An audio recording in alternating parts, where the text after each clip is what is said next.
نہ تورات اپنی اصلی شکل میں محفوظ ہے، نہ انجیل اپنی شکل میں محفوظ ہے، اور خود اس کے علماء، خود اس کے ماننے والے وہ اس بات کا اعتراف کرتے ہیں کہ جس طرح یہ نازل کی گئی تھی اس طرح یہ باقی نہیں۔ تورات وہ تو ایک زمانے پہلے بالکل جلا کر راکھ کر دی گئی تھی اور کوئی اس کا حافظ نہیں ہوتا تھا۔ حضرت عزیر علیہ السلام جو اللہ کے نبی تھے، ان کو وہ یاد تھی، انہوں نے اپنے حافظے سے اس کو تورات کو پورا نقل کرا دیا تھا۔ چنانچہ یہودیوں نے ان کو اللہ کا بیٹا بنا لیا اسی وجہ سے کہ ان کو تو پورا اللہ کی کتاب یاد ہے، تو یہ تو ابن اللہ ہے۔ وقالت الیہود عزیر ابن اللہ، صرف تورات کے حفظ کرنے کی وجہ سے انہوں نے حضرت عزیر علیہ السلام کو ابن اللہ کا درجہ دے دیا کہ اللہ کے بیٹے۔ حالانکہ حافظ ہو جانے سے وہ ابن اللہ تھوڑی بن جائے، وہ تو عبداللہ ہی رہے، وہ اللہ کے نبی تھے، اللہ کے بندے تھے، لیکن کوئی حافظ ہی نہیں ہوتا تھا۔ تورات کا کوئی حافظ نہیں۔ آج بھی دنیا کے اندر نہ کوئی تورات کا حافظ ملے گا، نہ انجیل کا کوئی حافظ ملے گا، ایک حافظ بھی نہیں ملے گا۔ اور قرآن مقدس کے حافظ سینکڑوں نہیں، ہزاروں نہیں، لاکھوں موجود ہیں۔ چھوٹے چھوٹے مدرسے جن کے پاس اسباب و وسائل نہیں، جن کے پاس تعمیرات نہیں ہیں، وہ اپنی قسم پرسی کی حالت میں کم وسائل ہونے کے باوجود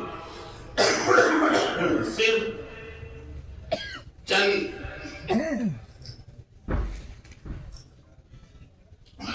حجروں کے اندر، بلکہ کہیں تو صرف درختوں کے سایوں میں وہ قرآن کریم کی تعلیم دیتے ہیں، دین کی تعلیم دیتے ہیں۔ اللہ تعالیٰ پھر اسی کو ترقی دیتے ہیں اور کیا ہو جاتا ہے۔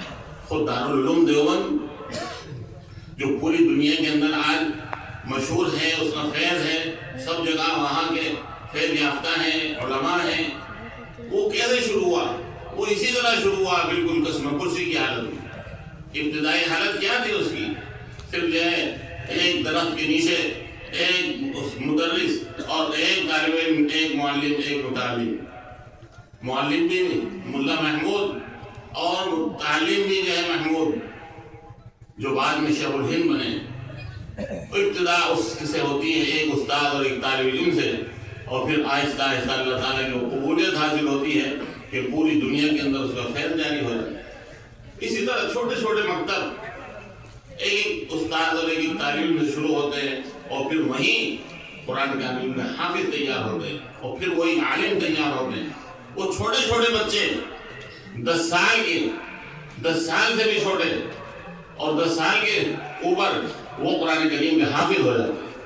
کوئی 1 سال میں حافظ ہو جاتا ہے، کوئی 2 سال میں حافظ ہو جاتا ہے، کوئی 3 سال میں، اکثر 3 سال میں تو حافظ ہو ہی جاتے ہیں۔ لیکن ذہین بچے ہوتے ہیں وہ 2 سال میں، 1 سال میں، بلکہ 1 سال سے کم میں بھی بہت سے بچے حافظ ہو جاتے ہیں۔ اور یہ قرآن کریم کا اعجاز ہے، قرآن کریم کا معجزہ ہے۔ جیسے آج تک قرآن کا وہ معجزہ باقی ہے، جس طرح اللہ تعالیٰ نے نازل کیا تھا، اسی طرح آج تک محفوظ ہے، اس کا ایک حرف نہیں بدلا۔ ایک حرف تو دور کی بات ہے، ایک زبر، ایک زیر اور ایک پیش بھی کوئی بدل نہیں سکا۔